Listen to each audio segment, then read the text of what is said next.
Xbox Game Pass is almost 2 years old and it's just beginning to make a major impact on the gaming industry, molding and shaping how we access our games and revitalizing games that didn't get a full audience.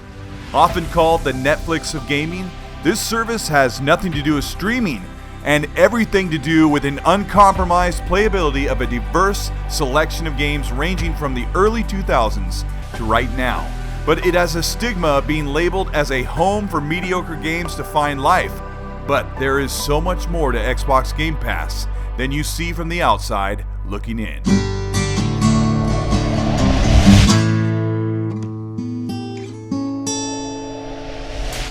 This is Colteastwood. I've been an Xbox Game Pass subscriber for a year now, and Xbox Game Pass has never given me an excuse to leave just yet.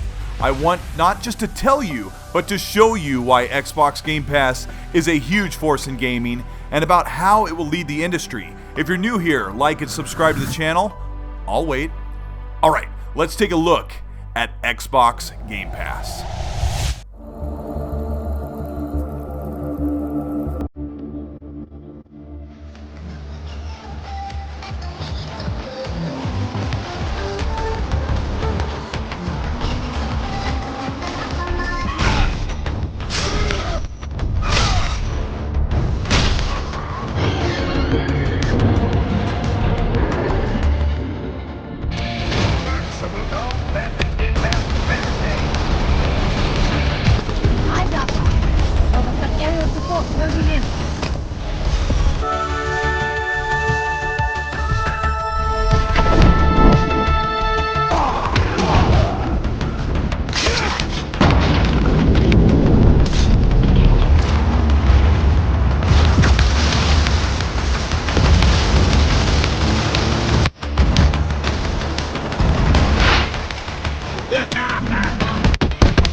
Xbox Game Pass launched in the summer of 2017, a rental game service right on your Xbox console that allows full downloads of games with unlimited play for just $10 a month. At launch, the service had 100 games and pushed GameStop, the world's biggest used game retail franchise, to threaten competition with a similar program allowing multiple return and exchanges of games. GameStop's service never materialized as digital purchases on home consoles became more popular than bringing home slightly used game discs. Xbox Game Pass currently has 212 games, while they advertise more than 100. The content ranges from original Xbox games, X-enhanced to 4K, classic Xbox 360 hits, and current Xbox One exclusives with third-party multiplats. Microsoft is on track to continue to deliver 3 to 4 day-and-date first-party exclusives to Game Pass. Now, all of this is just $10 a month or $120 a year at the most if you somehow happen to avoid a deal. Just last year, Sea of Thieves, State of Decay 2, and Forza Horizon 4 launched in Xbox Game Pass at retail for $150 total, but inside of Xbox Game Pass, just $120 a year. That also provided access to over 200 games that year.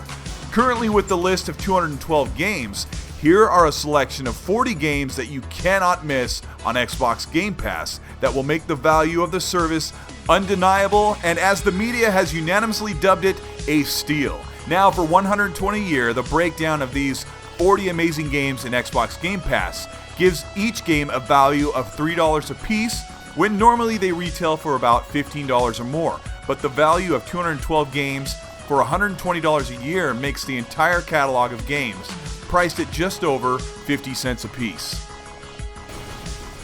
One critique of Xbox Game Pass is that it is made for cheap access to mediocre games or older games you've already played. Microsoft offered first-party games day and date on Game Pass just before Sea of Thieves, State of Decay 2, and Crackdown 3 launched, but also in the coming of the top-rated Forza Horizon 4, Gears 5 in the fall of 2019, and even next generation's Halo Infinite. Remember that greats like the entire Halo series is in Game Pass, every Gears of War game, and recently Just Cause 4 from the end of last year was added. Also, the recent Shadow of the Tomb Raider joins the trilogy, all included in Game Pass. Some of the more recent games that didn't meet sales expectations, and obviously publishers and developers see the value of putting their games on Game Pass. This early on, Game Pass is very profitable for Microsoft, so much so that they want bigger AAA new games coming to the service as soon as possible.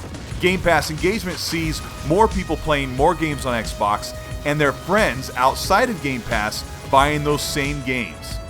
Games are a pricey risk at full price, and this leaves gamers relying on a formula of review scores, peer opinions, and clever marketing before making the decision to buy a game day one.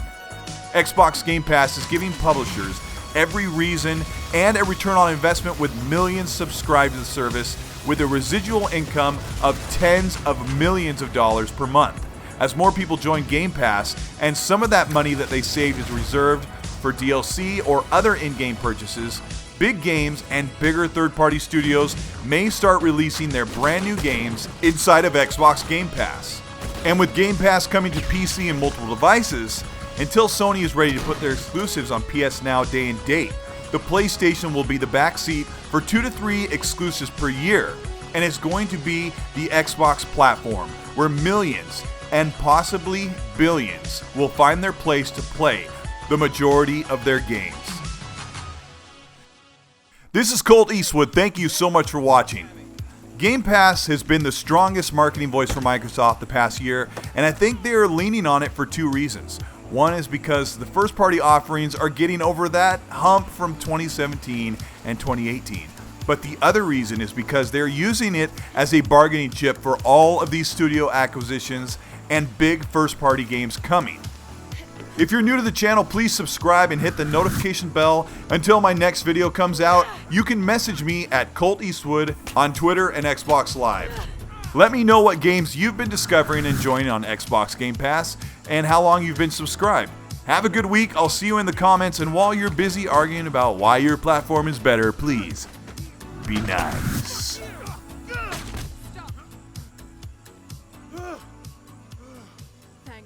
You okay?